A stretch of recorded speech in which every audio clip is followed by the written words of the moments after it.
សួស្តីទៅដល់ពុកម៉ែបងប្អូនទាំងអស់គ្នាដែលនិយមតាមដានរក Channel YouTube ដំរីឆ្នោតយួនថ្មីនៅថ្ងៃទី6 ខែ 5 ឆ្នាំ 2025 នៅថ្ងៃនេះដែរពីម្សិលមិញគឺសមាជិករបស់យើងបានរងចូល49ចំកដាប៉ុស BP យប់ណាថ្ងៃហ្នឹងក៏អ្នកគ្រូមានលេខបុកពិសេសឲ្យពុកម៉ែបងប្អូនកើបលុយធំពីអ្នកគ្រូទាំងអស់គ្នាណានៅក្នុងថ្ងៃហ្នឹងចាប៉ុន្តែក៏លេខទៅមើលពីម្សិលមិញទាំងអស់គ្នាពីម្សិលមិញបងអូនឲ្យបុកខ្លាំង49យកតែ AB ចាស់49ហើយនឹង496វាចេញ396គុណហើយវាចេញ48ចំកដាលប៉ុស B ទៀតអញ្ចឹងគាត់រងបាន48ពីព្រោះលេខបងអូនឲ្យបុកតែមួយគ្រាប់លេងតែមួយប៉ុសទៅពីរប៉ុស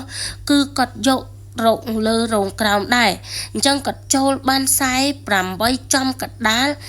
ប៉ុស B ចាហេងខ្លាំងមែនទែនស្រាប់អ្នកដែលទស្សនានៅក្នុង Channel YouTube បងប្អូនគឺចូលបាន3ប៉ុសដប់ដូចគ្នាចូលបាន97ពេលថ្ងៃរង96ចូលបានចំ9ចូលបានចំ34ចំប៉ុសសេទៀតហេងខ្លាំងទាំងអស់គ្នាកើបលុយធំជាមួយអ្នកគ្រូណាសម្រាប់អ្នកដែលចូលជាសមាជិករបស់អ្នកគ្រូត្រឹមតែកន្លះខែ 150,000 កន្លះខែ 150,000 discount ឲ្យពុកម៉ែបងប្អូនតែ3ថ្ងៃទេកន្លះខែ$50បងប្អូនយកកន្លះខែ 150,000 អញ្ចឹងអ្នកដែលត្រៀមចង់ចូលជាសមាជិករបស់អ្នកគ្រូយក VIP បុកគឺក្នុង3ថ្ងៃហ្នឹងកើបលុយទាំងអស់គ្នាអ្នកគ្រូមានប៉ុស B ឲ្យមក4កន្លះមួយក្របបុកតែមួយប៉ុសបុកត្រង់ចឹងពុកម៉ែបងប្អូនណាត្រឹមតែ15ថ្ងៃ150,000ពុកម៉ែបងប្អូនបងសេវាយកលៀបយកជ័យហេងទៅពុកម៉ែបងប្អូនអាចបងសេវាតាមលេខទូរស័ព្ទ09 គុត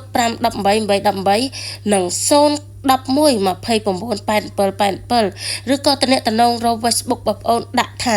ដំរយឆ្នោតយួនថ្មីក៏បានឬក៏យាយគ្រូ VIP ក៏បានសម្រាប់ថ្ងៃនេះដែរអ្នកតាមដានក៏បានលៀបបានជ័យអ្នកដែលបងសេវាក៏កើបលុយធំក្នុងថ្ងៃហ្នឹងគឺប៉ុស B